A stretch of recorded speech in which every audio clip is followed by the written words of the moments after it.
بسم اللہ الرحمن الرحیم۔ ابو جہل کے حضور صلی اللہ علیہ وسلم سے ڈرنے کا ایک عجیب واقعہ۔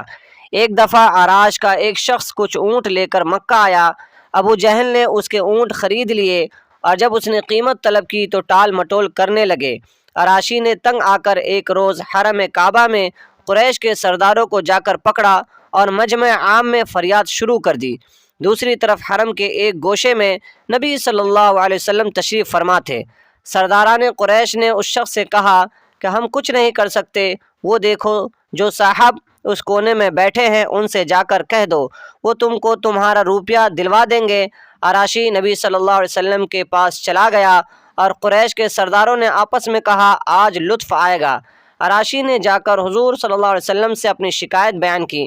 آپ صلی اللہ علیہ وسلم اسی وقت اٹھ کھڑے ہوئے اور اس کو ساتھ لے کر ابو جہل کے مکان کی طرف روانہ ہو گئے۔ سرداروں نے پیچھے ایک آدمی لگا دیا کہ جو کچھ گزرے اس کی خبر لا کر دے۔ نبی صلی اللہ علیہ وسلم سیدھے ابو جہل کے دروازے پر پہنچے اور کنڈی کھٹکھٹائی۔ اس نے پوچھا کون؟ آپ صلی اللہ علیہ وسلم نے جواب دیا میں محمد۔ یہ سن کر ابو جہل گھبرا گیا۔ آگے سنیے کیا ہوتا ہے تو لیجئے۔ حیران ہو کر ابو جہل باہر نکل آیا۔ آپ صلی اللہ علیہ وسلم نے اس سے کہا اس شخص کا حق ادا کر دو۔ اس نے جواب میں کوئی چو چرا نہ کی، سیدھا اندر گیا اور اس کے اونٹوں کی قیمت لا کر اس کے ہاتھ میں دے دی۔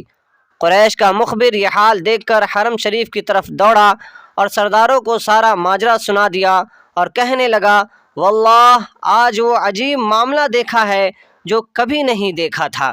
ابو جہل جب نکلا تو محمد صلی اللہ علیہ وسلم کو دیکھتے ہی اس کا رنگ فق ہو گیا، اور جب محمد صلی اللہ علیہ وسلم نے اس سے کہا کہ اس کا حق ادا کر دو تو یہ معلوم ہوتا تھا کہ جیسے اس کے جسم میں جان ہی نہیں ہے۔